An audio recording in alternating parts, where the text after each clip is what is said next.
दोस्तों नमस्कार। ये एक भैंस देखिए, ये बिल्कुल फैली पड़ी हुई है और ये आप समझिए कि रात के 11 बजे मुझे यहाँ से बुलाया गया है। और इसकी हिस्ट्री ये है कि ये 2 दिन पहले से बीमार पड़ी है और इलाज भी इसका इन्होंने 2 डॉक्टरों के साथ कराया है, बट उसका इनका कोई रिजल्ट नहीं मिला है। और ये आज शाम को ये बिल्कुल गिर गई और फैल गई है और इसको बहुत ज़्यादा ही गैस बन रही है। ओनर के द्वारा इतना बताया गया है। भैंस की यहाँ से कंडीशन बहुत ज़्यादा सीरियस है।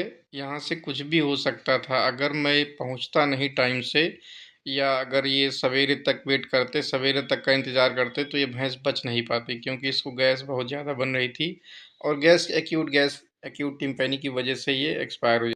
अब यहाँ से हम इसकी गैस निकाल रहे हैं और इसमें ब्लोटोसिल इंसर्ट करेंगे डायरेक्ट ही रूमेन में। और इसका एक हेल्पर के द्वारा एक टेम्परेचर भी मेज़र किया जा रहा है कि इसका टेम्परेचर की स्थिति क्या है। एक चीज़ और ये वीडियो में छूट गई है जो इसमें मैं दिखा नहीं पाया हूँ, इसका मैंने पल्स भी मेज़र किया है। तो पल्स यहाँ जो नॉर्मल पल्स है उससे तेज है। अब हम इसमें इसके रूमेन में ब्लोटोसिल 100 ml डालेंगे।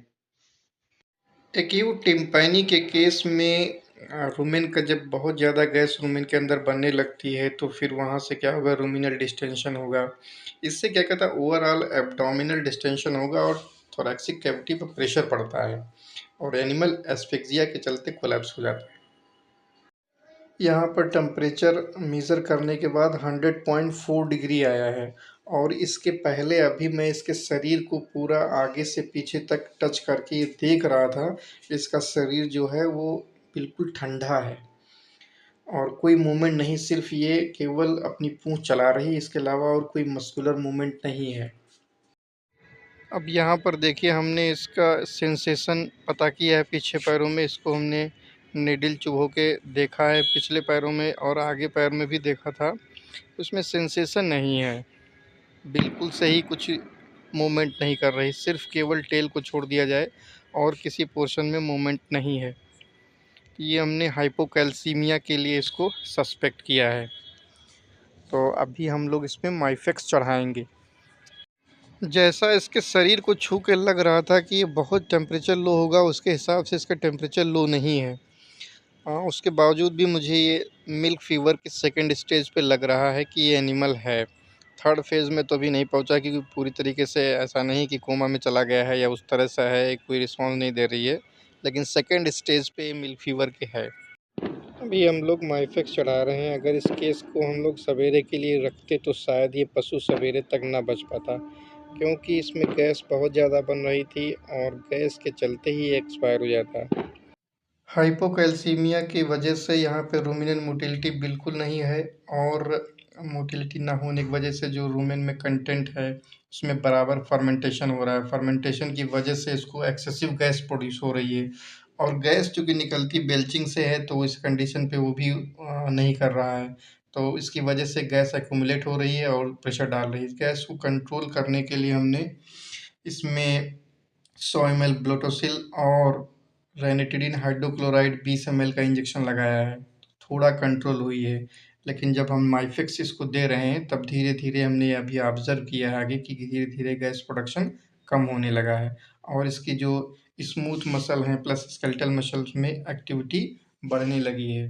गोबर भी ये सवेरे से इसने नहीं किया है।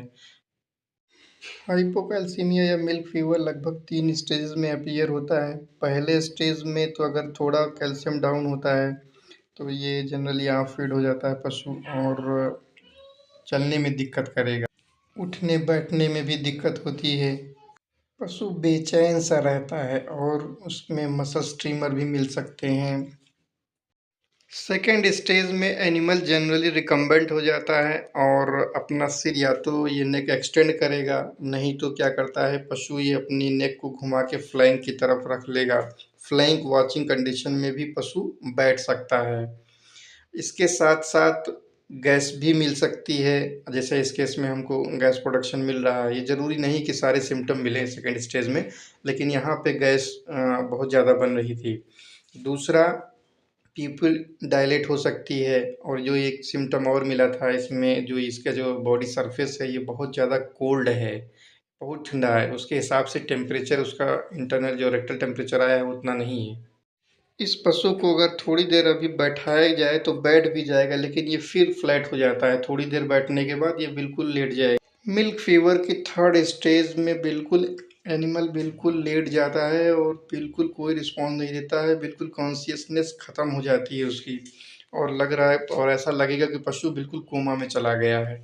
तो ये थोड़ा सा लास्ट स्टेज है और बहुत ज़्यादा अगर आप इजीली डिटेक्ट कर पाए तब तो फिर यहाँ से आप उसको कैल्शियम चढ़ा के रिकवर करा सकते हैं। अब अगर डिटेक्ट नहीं हुआ तो फिर बचना मुश्किल है उसका। कितने बजे खड़ी हुई थी ये कल रात में? 3 बजे। 3 बजे।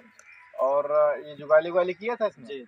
अच्छा, और सवेरे चारा खाई? चारा ठीक है, लगभग ठीक ही होगी। देखिए पशु आराम से चारा खा रहा है, जुगाली कर रहा है। इसका ये नेक्स्ट डे का वीडियो है, ओनर के द्वारा भेजा गया है। बिल्कुल ठीक हो गई है।